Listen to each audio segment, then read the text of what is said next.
Hey there, back at you today with some more RTD news updates. And as always, if you find today's articles to be informative as well as educational, feel free to share them with those that are in need of this information, help to become more monetarily aware. And as well, if you're new to RTD, click the subscribe button below for more RTD news as well as interviews. Let's get into today's articles. So today I have a couple articles, and all of them are related to what's going on in the banking sector, most notably Deutsche Bank. So the first article here is from Armstrong Economics. It's understanding Deutsche Bank's possible bail-in. Second one is the four scariest charts from Deutsche Bank's dramatic sell-off. Third one is U.S. is waging economic war. Germans furious at Deutsche Bank's plea on £10 billion fine. Next one is Deutsche Bank woe reveal a new financial crisis. And the last one, an ex-Deutsche Bank executive among 13 charged in Paschi probe. So let's get into the first article. So in this article here from Armstrong Economics, Martin Armstrong, the author, understanding Deutsche Bank's possible bail-in.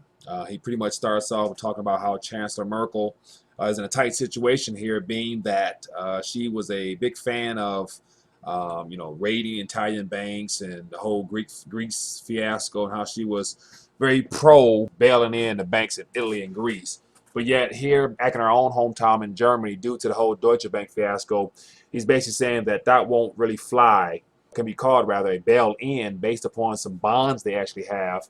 And just to give you a little idea of what that is, it says, Merkel fails to understand that the very pretense of government was to protect the people.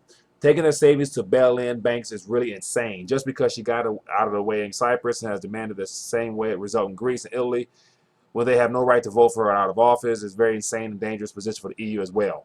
On the other hand, Deutsche Bank is different since it's primary clearing bank in Europe. Any bail-ins is more likely to take place by wiping out of its bonds called CoCos, I believe it's called, which have no maturity date. Indeed, investors may never get their money back. Under the terms, the bank can redeem them, usually able after 5 years if they wanted to.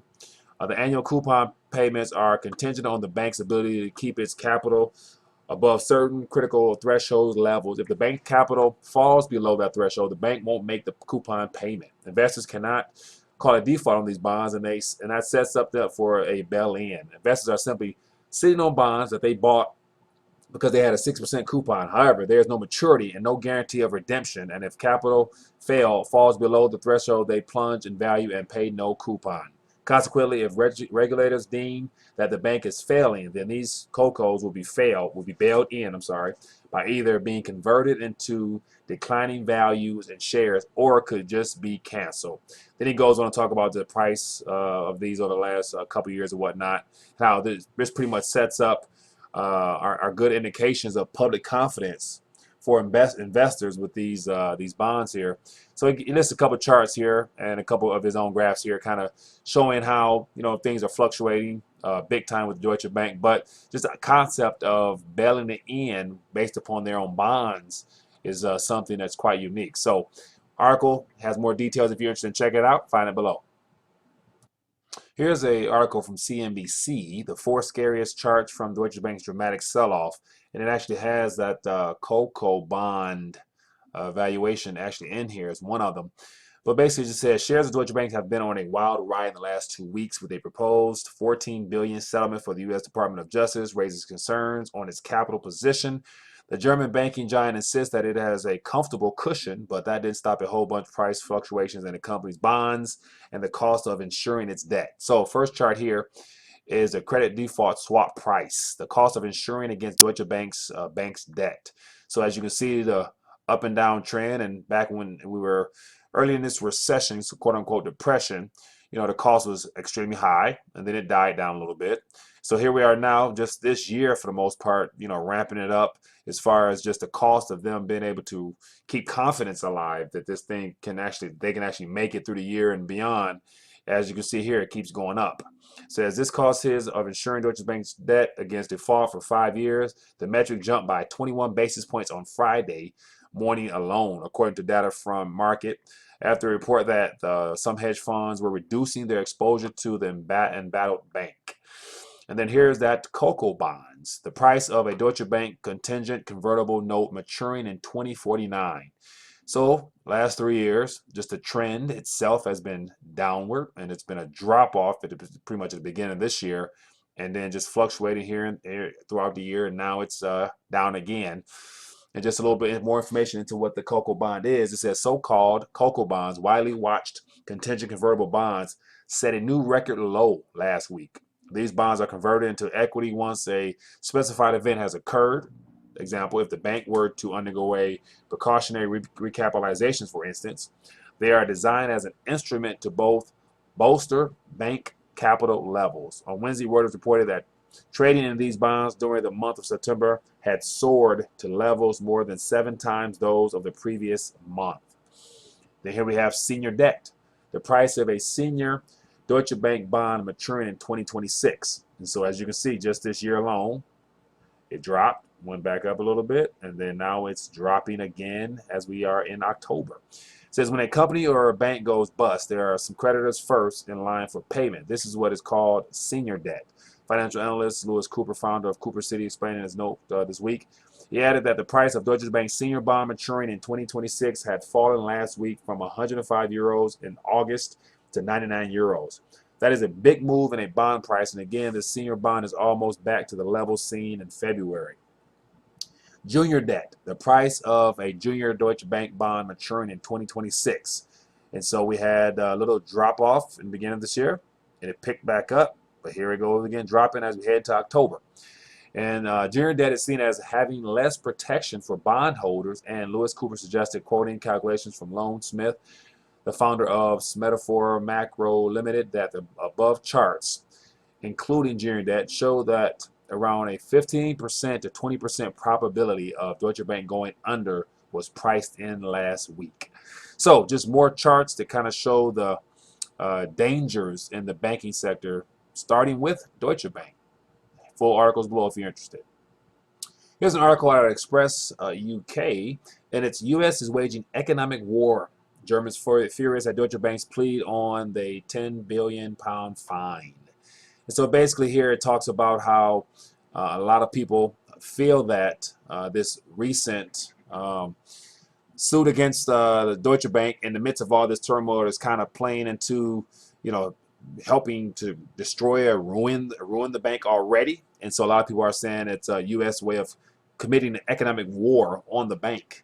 And so here, just to give you an idea of what's going on, it says U.S. authorities have demanded Germany's biggest lender pay 14 billion or 10.5 billion pound charge that is almost as much as Deutsche Bank's entire value. The lender urgently needs to secure a substantially lower fine before the U.S. presidential election to have any hope of restoring market confidence. The threat of a fine has pushed the bank's shares to record lows in recent weeks. Officials at Deutsche Bank are now racing to reach a settlement for over this selling mortgages-backed securities before America votes on its next president in November. It comes as German politicians accused the U.S. of waging an economic war on the bank. German economic minister and vice chancellor Sigmar Gabriel hit back at Deutsche Bank for telling employees his bank was suffering from market speculation. Then he was quoted as saying, "I didn't know whether I should laugh or be furious that a bank which turned speculation into a business model now declares itself the victim of speculators." And so as you read on some more, said the bank previously insisted it had no intention of paying anywhere near as much as 14 billion, and added that negotiations over the fine were just beginning. UniCredit chief economist Eric Nelson said clearly, so long as a fine of this order of magnitude is as even remote possibly, markets worry. At the end of last week, it was rumored that bank had almost agreed on a settlement at 5.4 billion, but Deutsche Bank failed to confirm the report. Ratings agency Moody's said a fine as high as 5.7 billion would dent 2016 profitability, but not significantly impair the bank's capital position. So basically here they're blaming, or they're using the whole idea of a fine being imposed on mortgage-backed security fiasco that happened years ago as the U.S. Helping to destroy their banking system over there in Germany. So interesting. Articles below if you want to read more. Here's an article here from Business Day from Jeremy Warner, and it's entitled Deutsche Bank Woes Reveal a New Financial Crisis. So he basically starts off talking about sharing his opinion rather on how we arrived at this point, basically saying that, as a result of 2008, 2009, the policies implemented is kind of what's causing the banks now, who were bailed out originally, to pretty much run into these same type of lack of liquidity type of problems again. And he kind of points the blame on, the policy put in place to save the banks really couldn't save the banks, and so now it's all coming to the forefront again. And it started here in the U.S. and now it's heading over to Europe, where Deutsche Bank is seeming to be the first problem to surfaces as a major problem. So he goes through his article and kind of just shares why that is. Then he kind of gives 4 or 3 reasons why there's banking troubles. And then the first one he talks about, so there are essentially 4 factors at work here. First, it's virtually impossible to make money out of banking in a zero-interest environment. Frustrating attempts to rebuild capital buffers after the bad debt write-downs of recent years. In circumstances where central banks have bought right along with the yield curve, flattening it down to virtually nothing. The margin for maturity transformation all but disappears. Much the same thing has happened to the once lucrative returns of investment banking. Even Goldman Sachs has been forced to admit that it is struggling to cover its cost of capital. And the second one here, second is very tougher. It's even tougher for technical international capital requirements. The latest installment of which is dubbed Basel IV. The renewed crackdown is understandable given what occurred 9 years ago, but also ill-conceived and discriminatory, unfairly penalizing European banks against their American counterparts. The technical details need not be concerned with the discussion here, or much discussion here. Suffice it to say that in order to stop banking gaming, the system regulators are attempting to impose a so-called output floor, tightening limiting the scope for easier capital requirements of risk-weighted assets. And third comes apparently never-ending misery of misconduct fines, which for the U.S. seems to have become just another way of further taxing the banks, particularly the European ones, routinely threatened as they are with removal of their dollar clearing licenses should they try to resist. 9 years after the event, there is still no let-up. It is a classic case of justice delayed being just denied. So basically, goes on to talk about how the Department of Justice is hoping to secure a giant omnibus settlement involving Deutsche Bank, Credit Suisse, Barclays, all rolled up into one. On top of all this comes the challenge of fintech, which is threatening to eat the incumbents' lunch. Despite the parallel, Deutsche Bank is not Lehman's in Redux. It is necessary. If necessary, Angela Merkel will bail the bank out. Despite embarrassing it, though it might be to her, whatever the cost, Germany is more than solvent enough to take a hit. Unlike previous legs in Europe's interminable banking crisis, there is no risk of fiscal contagion. What all this will do, however, is cause banks further to contract their balance sheets, perpetuating the wider economic impact of the crisis. It all goes to show that there is no mess quite so bad that the governmental intervention to correct it won't make it even worse. So basically, government will bail the bank out, which will make things even worse. So more detail was in our article. If you're interested in checking it out, it is below.